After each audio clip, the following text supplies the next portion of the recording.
A ver, ¿se imaginan que su propia casa, el edificio donde viven, de un día para otro se convierte en un auténtico campo de batalla? Hoy vamos a analizar un conflicto insólito que estalló dentro de un edificio, una historia real sacada de archivos judiciales que nos muestra qué pasa cuando el orden simplemente colapsa. Pensemos un segundo en la locura de esa situación. Que te lleguen dos facturas de gastos distintas, que veas avisos contradictorios pegados en el ascensor, tener dos autoridades dándote órdenes opuestas. Esa es la pregunta que enfrentaron los residentes de este edificio y el centro de nuestro análisis de hoy. Y lo más interesante de todo esto es de dónde sacamos la historia. No es un artículo de un diario, no. La fuente es el propio documento legal, la demanda que presentaron los mismos vecinos. Es un relato contado por ellos mismos de cómo el caos se apoderó de su vida y de la estrategia, de verdad brillante, que usaron para intentar recuperarla. Bueno, acá es donde arranca todo el lío. Y no hablamos de una simple discusión entre vecinos, ¿eh? Hablamos de una fractura total en la estructura de liderazgo del edificio. A ver, para que se entienda bien el nudo del problema. Por un lado estaba la administración vieja, digamos, a la que ya se le había vencido el plazo legal para estar ahí, pero ¿qué hicieron? Se atrincheraron. No se querían ir. Y por el otro lado, una administración nueva, que había sido elegida por el Consejo de Propietarios como corresponde. Entonces, claro, tenías dos bandos y cada uno decía ser la única autoridad legítima. Partieron al edificio por la mitad. Y esta división, como se podrán imaginar, no fue algo que quedó en el papel, no. Explotó en la vida cotidiana de la gente. Se convirtió en una fuente de estrés constante para cada persona que vivía ahí.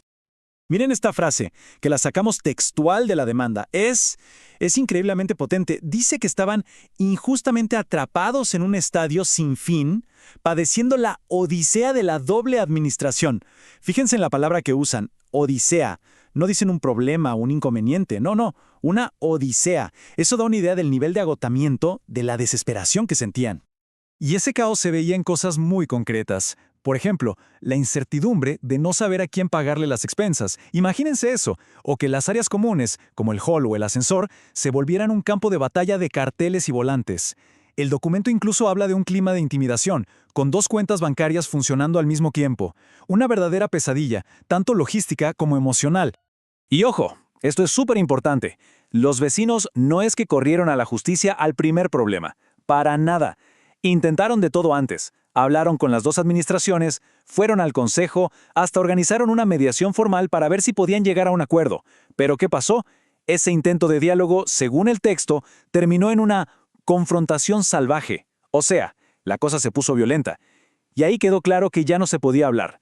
El único camino que les quedaba era el legal.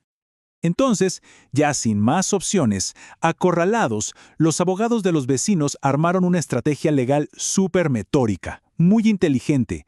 No fueron con una demanda simple y ya. No. Primero necesitaban entender bien dónde estaban parados, como si estuvieran trazando un mapa del campo de batalla legal. A este método lo llamaron vuelo jurídico. Y la idea es genial. Piénsenlo como si fueran detectives. Antes de acusar a alguien, tenés que analizar toda la escena del crimen, ¿verdad? Y descartar a los sospechosos que no son. Bueno, esto es lo mismo. Es como sobrevolar todo el panorama legal para estar seguros de que estaban apuntando al corazón del problema y con el arma legal correcta. Y acá vemos un ejemplo súper simplificado de cómo fue ese proceso. Se pusieron a analizar todas las posibles relaciones legales. ¿Será un problema laboral con los empleados del edificio? No es el centro del conflicto. ¿Será algo con la municipalidad, un tema regulatorio? Tampoco. Y así fueron descartando una por una, hasta que lograron aislar la relación que estaba totalmente rota. Y la conclusión de todo ese análisis fue clarísima. El problema no venía de afuera. Era una crisis interna, una ruptura en el acuerdo más básico del edificio, la relación entre la propia comunidad y sus dueños. Básicamente, el sistema que tenían para gobernarse a sí mismos había colapsado por completo. Ok, entonces, una vez que tuvieron el diagnóstico súper claro, la solución que propusieron fue directa, fue audaz. Estaba diseñada para cortar el problema de raíz y ojalá restaurar el orden de una vez por todas. El objetivo final era pedirle a un juez que convocara a lo que se llama una asamblea judicial.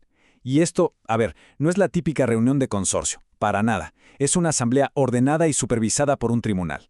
La decisión que se toma ahí tiene el peso de una sentencia judicial. Es como el botón de emergencia del sistema, cuando una comunidad ya no puede solucionar sus propios problemas. El plan de acción era casi quirúrgico. Primero, pedir una asamblea judicial urgente. Segundo, que esa asamblea tuviera un solo tema en la agenda: elección de una única y válida administración. Nada de discutir otras cosas. Tercero, que se notificara legalmente a cada propietario para que nadie pudiera decir que no se enteró. Y cuarto, muy importante, obligar a las dos administraciones en conflicto a estar presentes. La idea era buscar una solución final, definitiva, con el respaldo de la justicia. Y es acá donde la historia de este edificio particular se vuelve importante para muchísima gente, porque lo que estaba en juego va mucho más allá de esas 4 paredes. Miren este número, 75,000. Es la cantidad de otros consorcios, solo en la ciudad de Buenos Aires, que se rigen por las mismas reglas. Es un montón. Como bien argumentaban en la demanda, lo que se decidiera en este caso podía sentar un precedente clave para el futuro. Podría definir cómo se resuelven estas crisis de gobierno en miles de otros edificios. Pero la verdadera jugada maestra de los abogados fue esta. Le dieron un giro completo a cómo plantear el problema. En vez de presentarlo como la típica pelea de vecinos, un asunto privado, lo enmarcaron como una relación de consumo que había fallado, donde el consorcio es el consumidor y el administrador es el proveedor que da un servicio, un cambio de perspectiva total. Y uno se puede preguntar, ¿y eso qué cambia? Cambia todo, porque al meter el caso bajo la Ley de Defensa del Consumidor, la carga de la prueba se invierte. ¿Qué quiere decir esto? Que ahora era el administrador el que tenía que demostrar que su gestión era la correcta y la legal, no los vecinos. Esto les dio a los propietarios una posición mucho pero mucho más fuerte y protegida por la ley.